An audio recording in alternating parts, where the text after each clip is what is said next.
Avez-vous déjà entendu parler de l'homme qui a remporté plus de 60 duels sans jamais être vaincu, un homme dont la légende a traversé les siècles, dont la philosophie résonne encore aujourd'hui? Cet homme, c'est Miyamoto Musashi, le plus grand sabreur de l'histoire du Japon.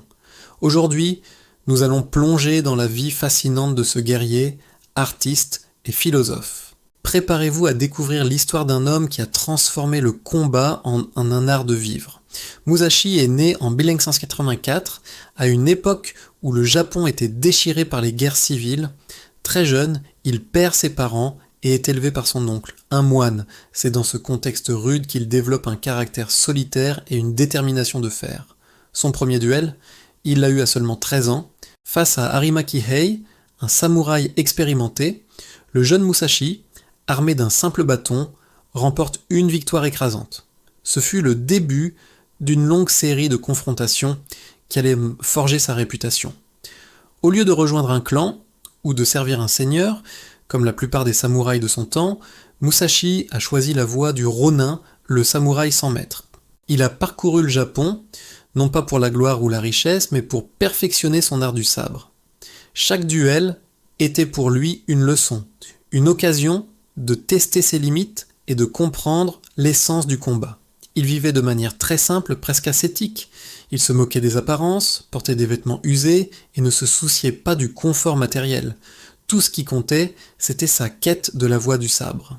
L'un de ses duels les plus célèbres est sans conteste celui contre Sasaki Kojiro, un autre maître sabreur réputé pour sa technique du retour de l'hirondelle. Le duel était prévu sur une petite île, Ganryu-jima. Musashi, fidèle à sa réputation, arriva en retard, non pas par arrogance, mais comme une stratégie psychologique pour déstabiliser son adversaire. Il n'avait même pas apporté son sabre habituel. Sur le bateau qui l'emmenait vers l'île, il avait taillé une arme improvisée dans une rame de bois, plus longue que le sabre de Kojiro. Le combat fut bref. D'un seul coup précis à la tête, Musashi terrassa son rival. Cette victoire a démontré son génie tactique. Il ne s'agissait pas seulement de force, mais d'intelligence, d'anticipation et de compréhension de la psychologie de l'ennemi.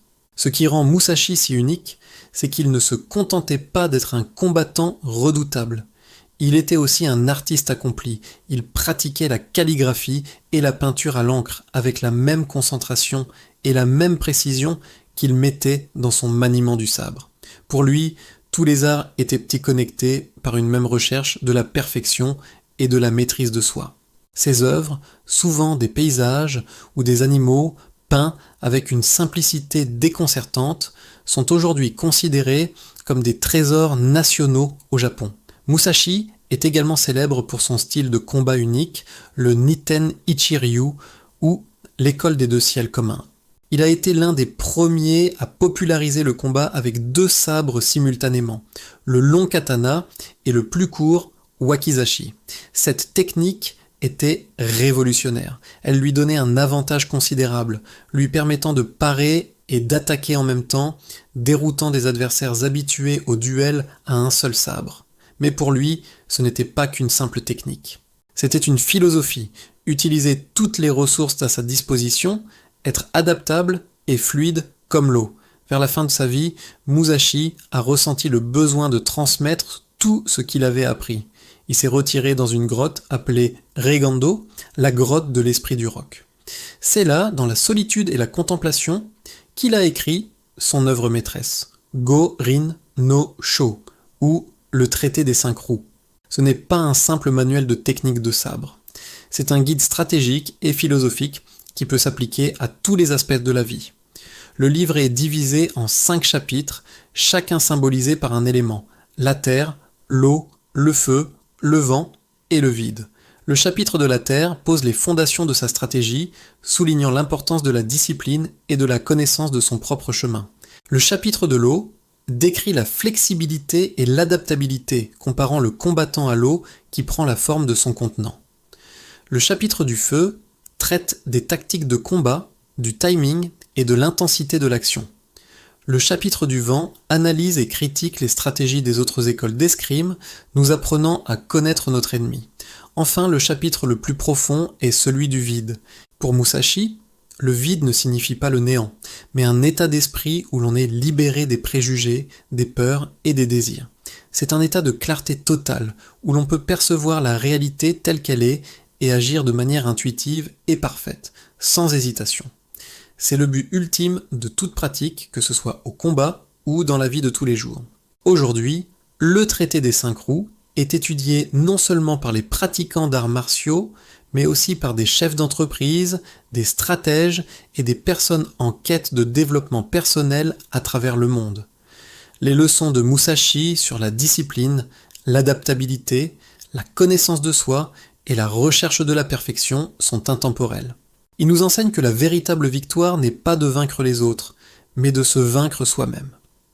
Miyamoto Musashi est décédé paisiblement en 1645, quelques semaines après avoir terminé son livre.